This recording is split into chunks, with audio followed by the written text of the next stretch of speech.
Moujonai venom, we think, is even more toxic than Atrox venom. At one time that was considered the same species. Some powerful anticoagulant properties in this venom, and from our first-hand knowledge, it's a pretty serious little venom.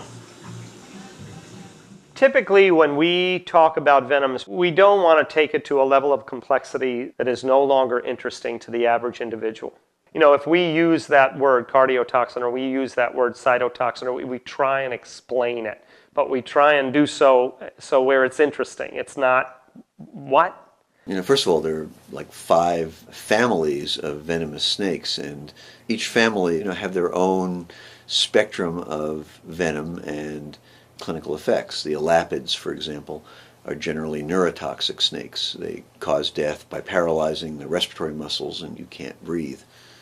Viperidae is another family, and generally their venom produces local tissue injury, and you can have necrosis and loss of tissue, as well as impairment of blood clotting. We try to steer away from the old columns of hemotoxic, neurotoxic.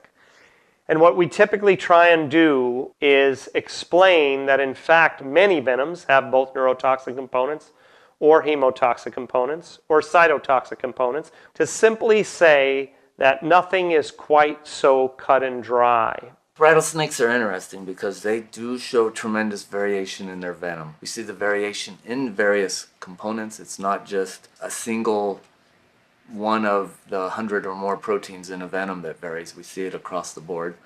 We see it at a geographic level within a single species, where the venom in one part of the range can be very different than that of another part. Even within a single population, we see remarkable variation. Some snakes have this, some snakes have that. Even within an individual, when the rattlesnake is born, its venom is typically more toxic. And then as they grow, it becomes less toxic, and they have different components that are changing their relative abundance in the venom. So you have variation at the geographic level, you have it clear down to the individual level. It's really quite remarkable. With mamba bites and some of the other snakes that people used to think don't cause much tissue damage, like some of the taipans and stuff like that, the people died before they got the tissue damage. And so that's why the myth that there won't be any tissue damage comes from. You know, there can be tissue damage from just about any snake because snakes have enzymes in their venom, some more than others. You know, that it is rare with mambas to see a lot of tissue damage. It's very rare, especially with blacks. But with greens, it's not that uncommon. We're even interested in neurotoxicity. Mojave toxin is well known from rattlesnake venoms. We see it in the southern Pacific rattlesnake here in California. We don't know how widespread it is yet, and there may be some unidentified neurotoxins, which we're very interested in. In a given snake venom, we will see all of these multisystemic things happening. We may see neurotoxins that are impacting your ability for your nerve cells to communicate with your muscle cells. Consequently, we wind up with flaccid paralysis. You cannot move your limbs. Your blood pressure is beginning to fall. You're having difficulty swallowing. You cannot keep your eyes open.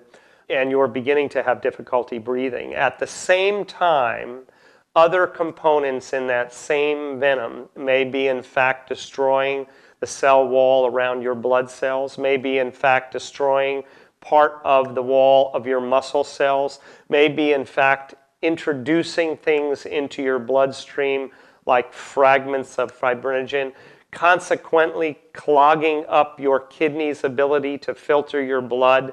And all of a sudden, we're beginning to see a cascade where you're experiencing renal failure, where your liver enzymes are going off the charts, where we're beginning to see hemorrhaging. You're bleeding from your mouth, you're bleeding from your eyes. We're beginning to see blood in your urine. We're beginning to see blood in your vomit. The polarity in your heart muscle is beginning to be impacted so that you're seeing arrhythmia. All of these things can be happening simultaneously in a given envenomation.